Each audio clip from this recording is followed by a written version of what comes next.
Hey, it's Bill Russell. I'm here in my yellow hat. I wore it at Vive and Hims to signify our partnership with Alex's Lemonade Stand Foundation and the search for cures and to combat childhood cancer. I'm just blown away by the generosity of our community.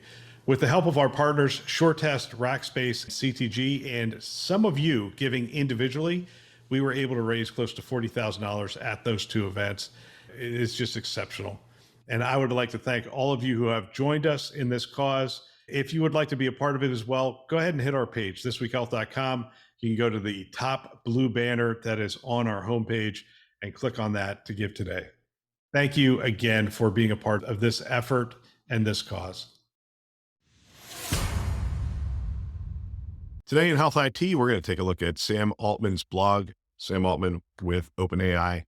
What I wish someone had told me. We're going to delve into that. Really great list and fantastic for leaders. Before I get to that, a little apology for yesterday. I ascribed all this great stuff to Zafa Chaudhry, and I'm doing these really early in the morning because I have a lot of stuff going on during the day. And it escaped me that the article I was referring to was Saad Chaudhry and not Zafa Chaudhry. And so all those great things I said about Zafa Chaudhry, I think are true. I think he's a phenomenal CIO and I think he's well written and whatnot. But all those great things I said about Zafa yesterday are absolutely true of Saad Chaudhry. And I apologize for making that mistake. And shout out to Saad for a great article and great insights. Appreciate it. And hope he continues to write and we can benefit from it as a community. All right, let's get to it. My name is Bill Russell. I'm a former CIO for a 16 hospital system and creator of This Week Health, set of channels and events dedicated to transform healthcare one connection at a time. We want to thank our show sponsors who are investing in developing the next generation of health leaders: SureTest, Artisite, Parlance, Certify Health, Notable, and ServiceNow. Check them out. Great companies at thisweekhealth.com/today. Hey, we are still raising money for Alex's Lemonade Stand. Hit our homepage, thisweekhealth.com. Top right-hand corner, you're going to see the logo. It's actually much bigger now. Just click on that. Go ahead and give today. Be a part of our goal of combined over the last year and this year to raise $150,000 for Alex's Lemonade Stand. So stay tuned. A lot of stuff to come on that. All right. Share this podcast with a friend or colleague. Use it as a foundation for daily or weekly discussions on topics that are relevant to you and the industry. Great way to mentor the next generation. They can subscribe wherever you listen to podcasts. All right. Let's get to this article. And I really like this article. Sam Altman, well, it's his blog, actually. But what I wish someone had told me, and he has, 17 things. So I will try not to make this too long, but I think it is a really good list. Let's just get right to it. Number one, optimism, obsession, self-belief, raw horsepower, and personal connection are how things get started. It's interesting that he doesn't say how things get done. It says how things get started. I believe this is true. For me, a lot of times things get started through conversations, discussions, interacting with peers, and then believing that something can get done that others don't think can get done. I tell the story. Actually, I rarely tell this story, but when I was starting the podcast, there was any number of advisors that I brought around, and they told me, hey, yeah, go ahead and start the podcast as a hobby, but you can't make money doing it.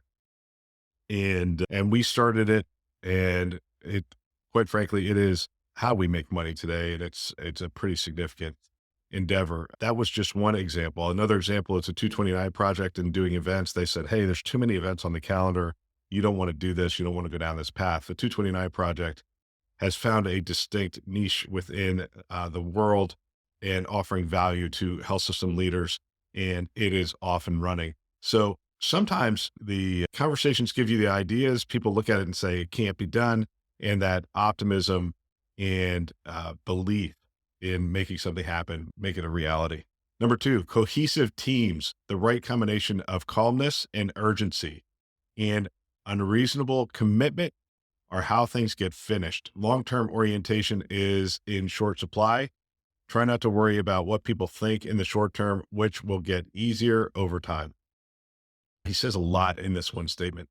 Cohesive teams, the right combination of calmness and urgency. So it's people who understand the sense of urgency. If things aren't getting done, you're giving up on a perishable item, which is time.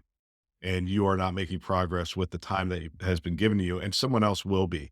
But it's also a matter of approaching these problems with an ability to think clearly, calmly, rationally, and to look at problems from all different sides. So it's not acting with haste, it's acting with urgency and calmness. It's really really interesting. And then long-term orientation is in short supply. Try not to worry about what people think in the short term. There's a certain amount of truth to that. It is really hard to do. It's really hard to not worry about what people are thinking in the short term, especially we're in the media business over here. I know I'm talking about myself today, but we're in the media business over here, and there's always somebody new, some new thing that people are looking at.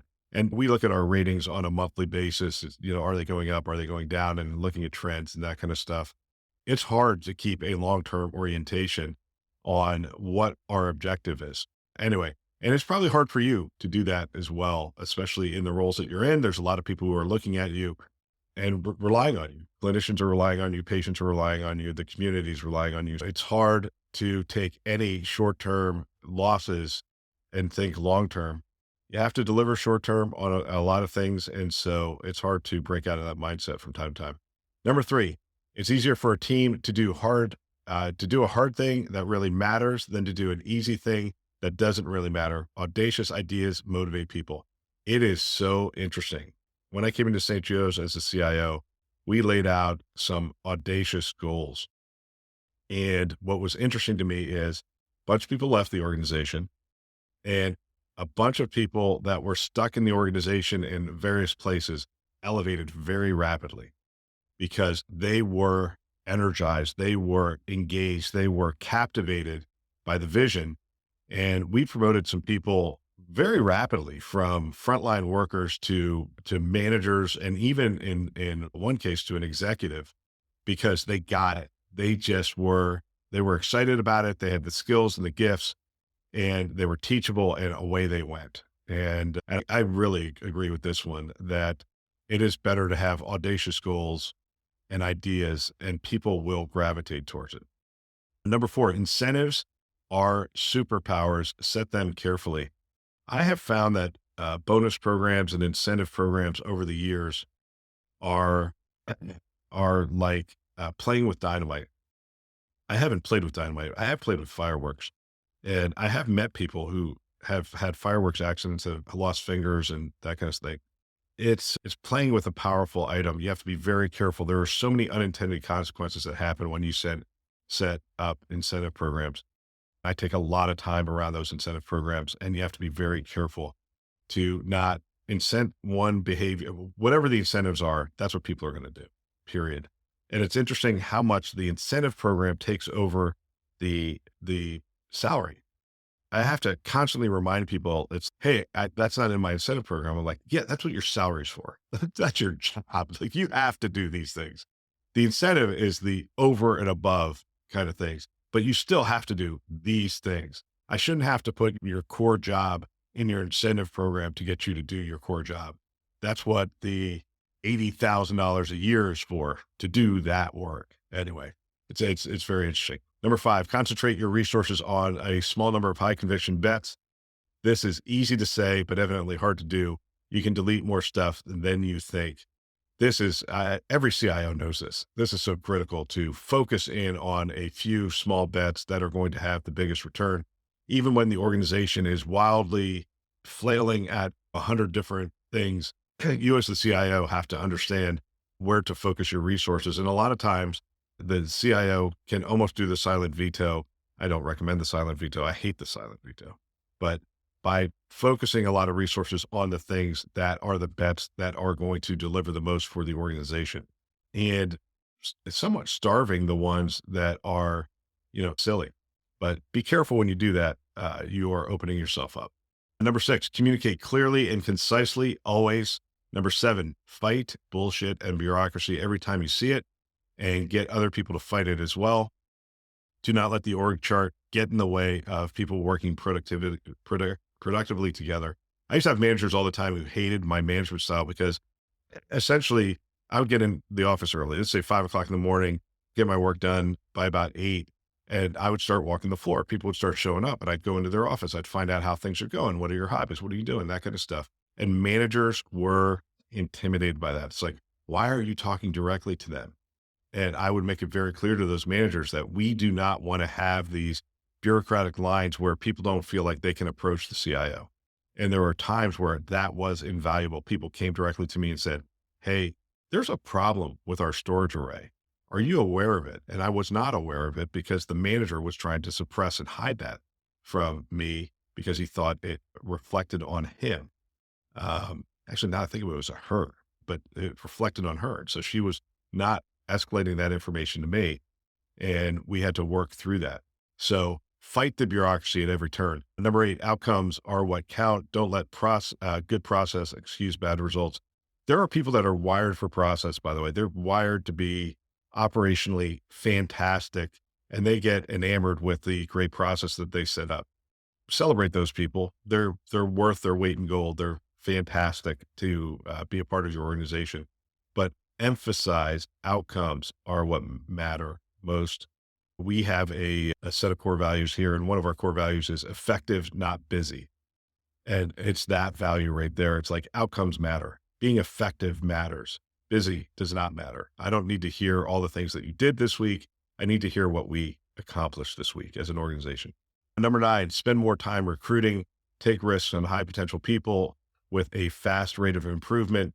Look for evidence of getting stuff done in addition to intelligence. Yes, value getting stuff done, even above intelligence. Intelligence is great. Intelligence with getting stuff done is fantastic as well. But getting stuff done is invaluable to you as a healthcare leader, period. Number 10, superstars are even more valuable than they seem, but you have to evaluate people on their net impact on the performance of the organization. And that's what I've found. There are superstars that are net negatives to your organization and to the entire organization. And people hold on to them for a long time because they are superstars. And that's a mistake. On the flip side, don't be so flippant with your superstars because they are difficult people. The superstars that aren't difficult people are rare, but superstars are generally difficult people. They have thoughts, they have ideas, they have ways that they think things should be done. They need to be listened to, so forth and so on. So they can be difficult people. We don't want to jettison all the difficult people because then you end up with a bunch of people just saying, yes, what do you want me to do? And that gets really old really quick. Tell me what to do next gets really old really quick. Superstars need some in your organization.